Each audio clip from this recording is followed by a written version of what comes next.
J'ai un projet donc de documentaire sur la vie de mon père et je sais pas par où commencer.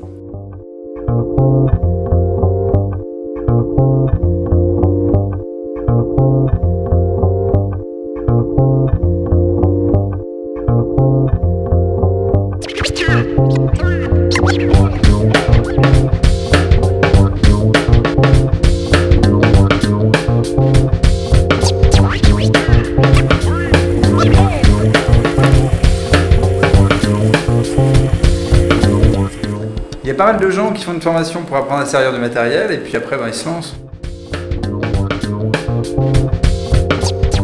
Au CRAV, je suis en formation de réalisation de programmes audiovisuels et on apprend à réaliser toutes sortes de produits audiovisuels. Et en plus de ça, on a appris aussi à faire un plateau multicaméra.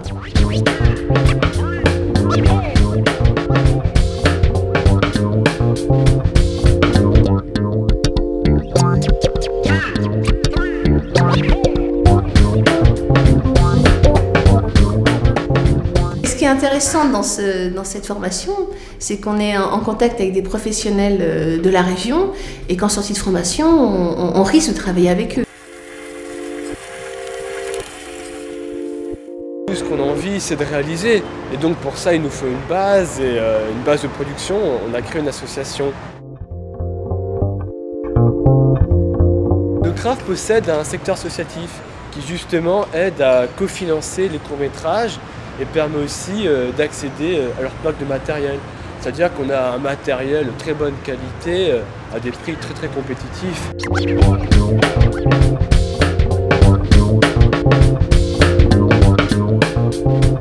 800 associations adhérentes au CRAV, avec un mélange d'associations, de grands assos qui tournent depuis plusieurs années et puis toute une série de petites associations qui se développent, que ce soit dans le monde étudiant ou pas.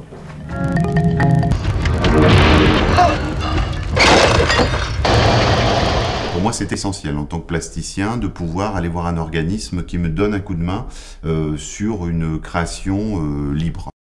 Mais une envie de prolonger la créativité avec une équipe et puis de rester dans le Nord et de donner une image de la création en région, avec des amis autour d'un système associatif.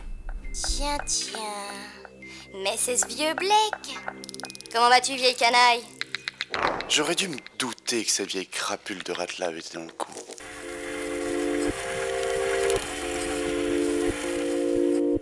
On s'est installé à Lille pour des raisons géographiques.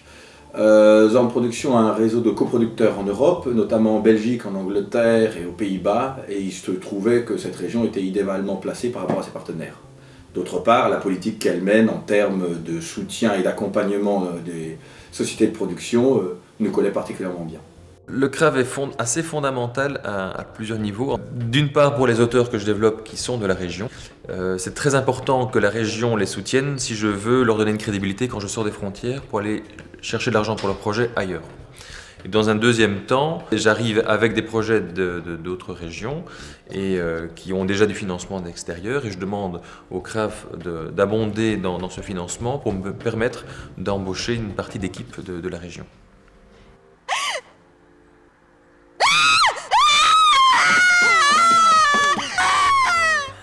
Pour les jeunes producteurs comme nous, le CRAV a un rôle de catalyseur entre les différents acteurs et il a également un rôle d'aide à la réflexion par rapport à nos problématiques propres. Ça se traduit par plusieurs choses, la mise en relation avec les concurrents, les institutionnels, la réflexion sur les passerelles entre les différents supports de communication, l'aide à la communication, puisque par exemple le CRAV nous permet d'aller sur des salons à l'autre bout de la France comme le Milia en février dernier, et tout ça en gérant une communication régionale, une communication globale.